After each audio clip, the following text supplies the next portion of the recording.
Chuck Norris, born Carlos Ray Norris, entered the world in Ryan, Oklahoma, a place so small it barely registered on a map. His early years were defined not by strength, but by instability. His father struggled deeply after returning from war, and alcohol often took priority over family. That meant long stretches of absence, broken trust, and a home filled with uncertainty.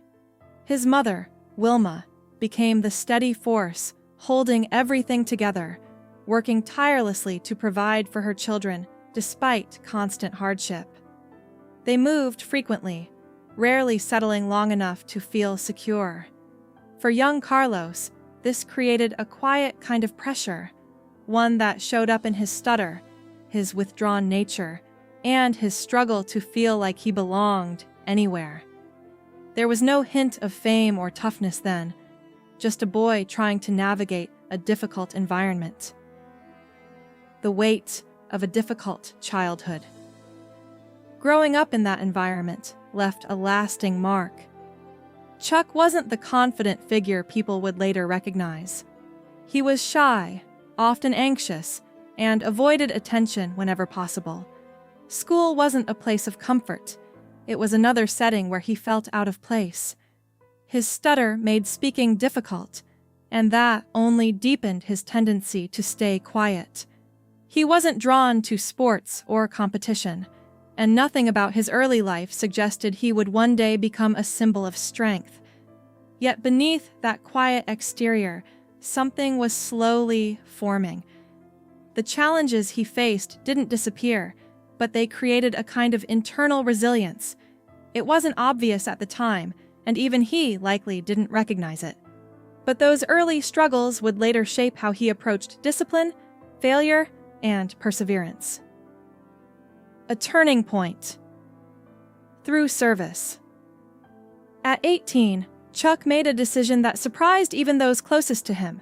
He joined the United States Air Force. It wasn't driven by ambition or adventure, but by necessity. He needed direction and stability. Around the same time, he married his high school sweetheart, Diane, stepping into adulthood quickly and without much preparation. When he was stationed in South Korea, he encountered martial arts for the first time. What began as curiosity soon became something more meaningful. Training offered structure, focus, and a sense of control he had never experienced before. It gave him a way to channel his energy and build confidence, piece by piece. Over time, he transformed physically and mentally, proving to himself that change was possible with consistent effort and discipline. The rise of a fighter. When Chuck returned to the United States, he brought that discipline with him. He began teaching martial arts and competing in tournaments, though success didn't come immediately. Early losses tested his confidence, and for a while, it seemed like he might not stand out in a competitive field. But instead of stepping away, he committed himself more deeply to improvement. He studied his opponents, refined his techniques, and kept pushing forward. By the late 1960s, that persistence paid off. He began winning major tournaments and eventually established himself as a champion. His journey wasn't built on natural talent alone. It was built on determination. Each setback became a lesson, and each victory reinforced the idea that progress comes from effort, not shortcuts. An unexpected path to Hollywood. Chuck's entry into film came through his connection with Bruce Lee, a relationship grounded in mutual respect and shared passion. Their collaboration in The Way of the Dragon introduced Chuck to a global audience, placing him in one of cinema's most memorable fight scenes. Even then, acting wasn't his primary goal. He was still focused on martial arts, teaching students and running his schools. But the experience opened a door he hadn't considered before. Encouraged by others who saw potential in him, he began exploring acting more seriously. The transition wasn't smooth. Early roles were modest, and he faced criticism for his limited experience. Still, he approached acting the same way he approached martial arts, through steady effort and a willingness to learn. building a career on persistence. Through the late 1970s and 1980s, Chuck gradually established himself in the film industry. His movies weren't driven by elaborate storytelling or critical acclaim, but they resonated with audiences who appreciated their straightforward approach. He wasn't trying to be flashy or overly dramatic. Instead, he brought a grounded presence that felt authentic. Films like Good Guys Wear Black and The Delta Force built a loyal following, turning him into a recognizable figure in action cinema. He carved out his own space, separate from other stars of the time, by staying consistent with his style.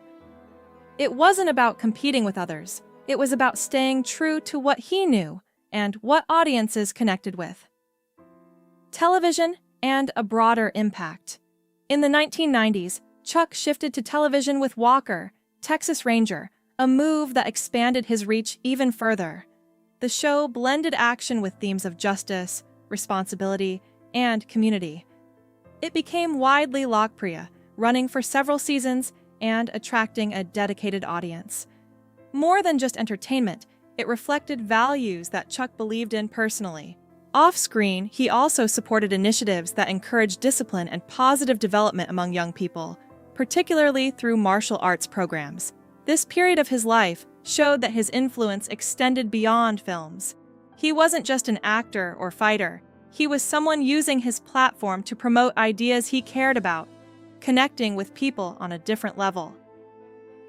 A personal truth revealed. While his public life was growing, a deeply personal chapter remained hidden for many years.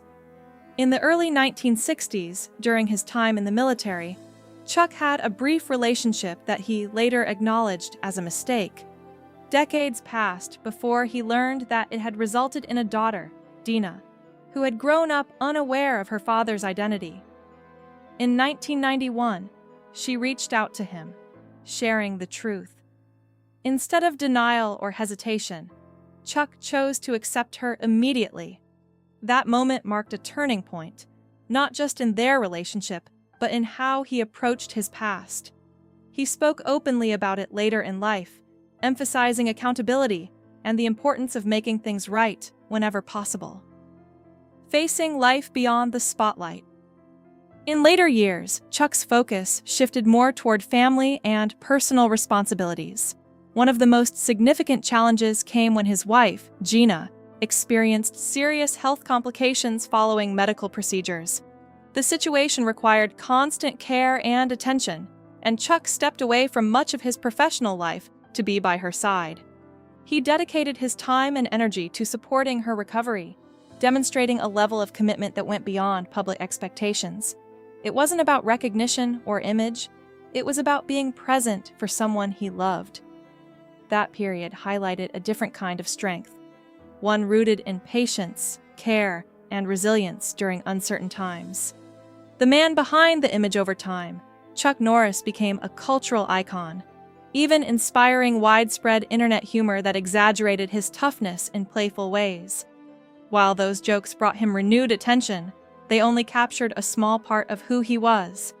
Behind the image was a person shaped by hardship, growth, and reflection. He made mistakes, faced consequences, and worked to learn from them. His story isn't just about success, it's about evolution. From a quiet, uncertain childhood to global recognition, his journey reflects the power of persistence and accountability.